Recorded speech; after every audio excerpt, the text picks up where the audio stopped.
everyone, let me demonstrate the setting video of the JX30 first. So let's first light up the screen.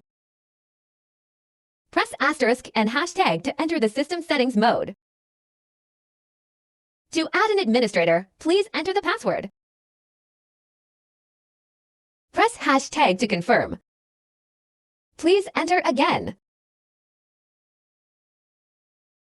Press hashtag to confirm. Number 001 added successfully.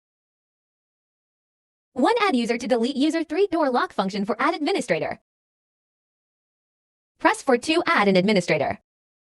Please enter the unlocking information to be added. Enter fingerprint information 4 times.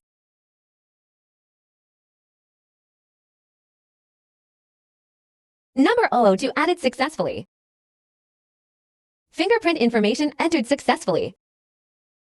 Add card information once. Number 003 added successfully. Card has been added successfully.